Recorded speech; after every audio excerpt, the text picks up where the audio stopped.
रसदाऱ्यामध्ये आपण मोफत जेवण देऊ राहिले, 25 रुपये केलं पाहिजे, खरंच पेड केलं पाहिजे. जो पैसा वाचेल तुम्ही आमच्या मुलांच्या भविष्यासाठी खर्च करा.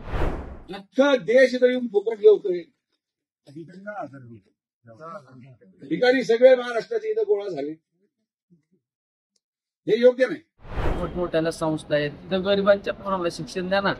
ही अखंडितपणे चाललेली परंपरा आहे.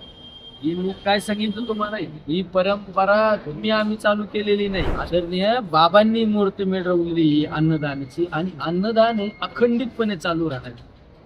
शेवट या बाबांच्या झुळीमध्ये काही कमी पडत नाही. बाबांना सारखं आहे ना, त्यामुळे तुम्ही जे वक्तव्य केलं हे चुकीचं आहे. याचा राज्यामध्ये पडसाद साईबाबांच्या भक्तामध्ये आपल्याला तीव्रता पाहायला मिळत आहे.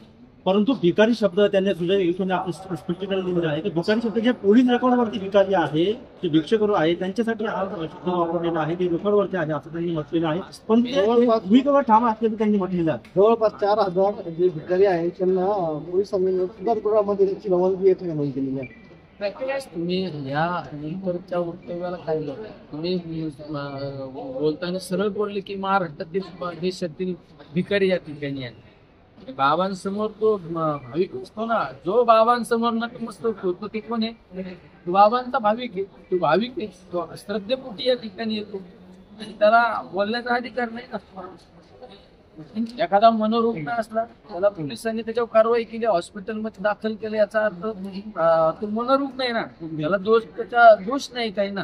म्हणजे शुल्क आकारण्याच्या संदर्भात त्यांनी म्हटलं की ते पैसा जे आहे तर शैक्षणिक कार्यासाठी वापर व्हावा असं देखील त्यांनी म्हटलेलं आहे. कसं पाहता या वास्तविक पाहता त्यांना हा बोलण्याचा कुठलाही अधिकार, त्यांच्या इतक्या मोठमोठ्याला संस्था आहेत, तिथं गरिबांच्या पोरांना शिक्षण द्या ना.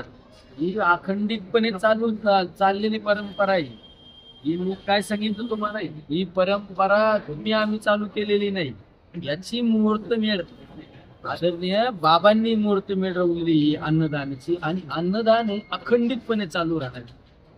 शेवट या बाबांच्या झुळीमध्ये काही कमी पडत नाही.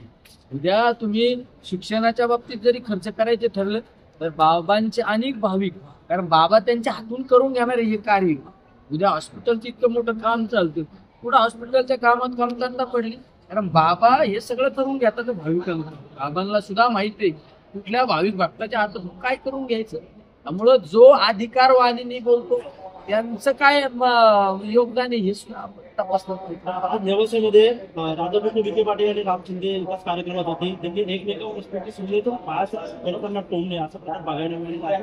स्वतःला मुख्यमंत्री म्हणून आता त्यांची चर्चा सुरू होती, गाण्यात लागले, परंतु त्यांना घरी बसवलं असं देखील त्यांनी त्या घरी म्हटलं. वास्तविक आता ही जी बाईट आपण घेतली ही थोड्या काही अंतरावर जर घेतली असती तुम्ही राजकीय पण बोललो असतो, तर ही नेमकी बाबांच्या कारभारामध्ये काही राजकीय आणि सविस्तरपणे मांडण्याचं टाळलेलं होतं.